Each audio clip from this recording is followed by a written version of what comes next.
Tell us what you think. Let's talk about the draft board specifically. Yeah, look at that. And the Mavs got the number 1.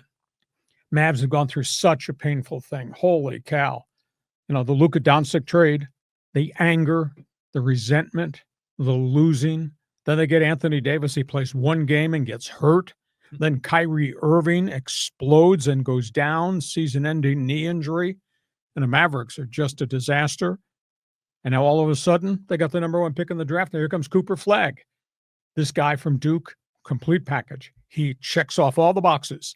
So now Dallas all of a sudden has got Cooper Flagg, a healthy Anthony Davis, a soon-to-be healthy Kyrie Irving, and a bunch of big men, young, athletic guys. Suddenly it's a very different team thanks to Cooper Flagg. So he goes number 1. San Antonio's keeping their second pick, and they're trying to figure out what to get. Everybody says they're going to take Dillon Harper, instant offense, 6'4" shooting guard, Rutgers. Pretty good basketball player. They think that he is knowledgeable and he knows the game and he's phenomenally athletic. He goes number 2. Philadelphia's got the 3rd pick in the draft.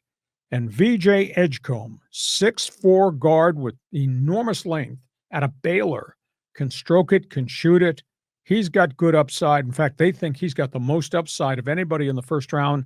Edgecombe is going to Philadelphia, which was wrecked last year by injuries. In Charlotte, which is stockpiling all those young guys, but they keep losing, Charlotte's going to take the kid from their own backyard. They're going to take Con Kneppel, the three-point shooting guard forward from Duke, 40% shooting from the arc. He's going to Charlotte, sitting there at 4.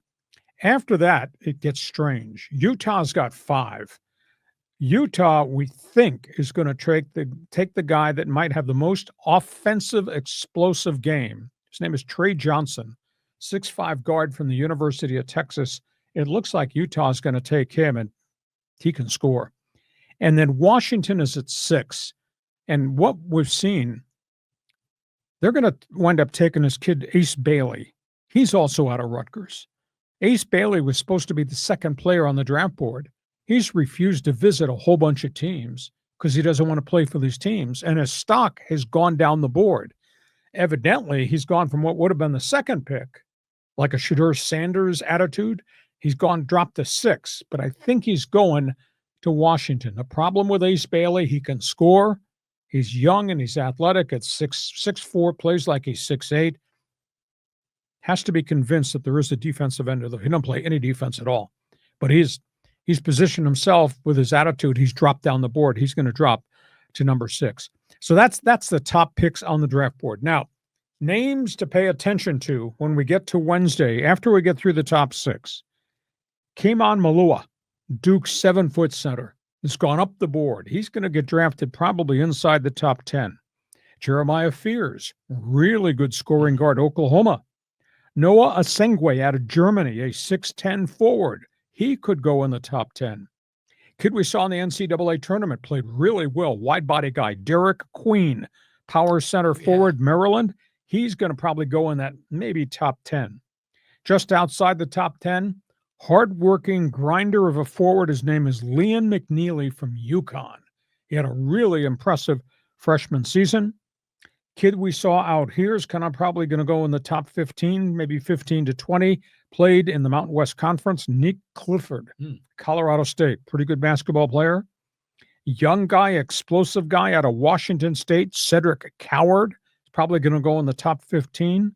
And Walter Clayton from Florida, who did not have a good NCAA tournament, but has practiced well and had a great season before the NCAAs. He's going to probably go inside the top 20. This is a really athletic, good draft with a lot of firepower and a select few big men, athletes who can run the floor. It's Wednesday night. It's going to be fun, but obviously Cooper Flagg is the storyline that everybody's talking about. Go ahead, John. No air balls. No turnovers. It's interesting that in the top 6, there are 2 guys from Duke and 2 guys from Rutgers. And Rutgers didn't do anything, didn't even get to the freaking tournament. Well, there's the whole, Ron Harper Sr. connection there, where I think Ron Harper Jr. played there, and then this is Dillon Harper, a younger brother. And by the way, one of Ron Harper's other sons lives out here in Poway, played ball with my son.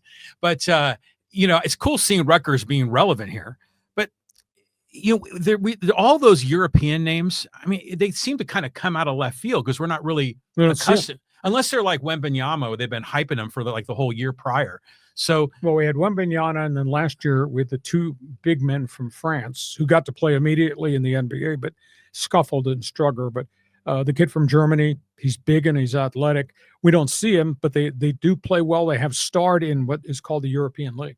oh, interesting. So, yeah, but a lot of interesting names here. And the kid, what's his name? Walter Clayton from Yes. Florida. That dude is money. I mean, I was really impressed with him in the tournament.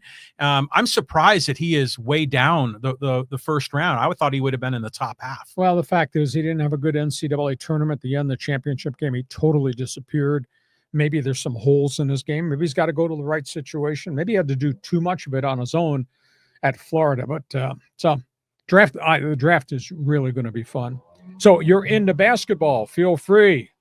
We love hoops. We talk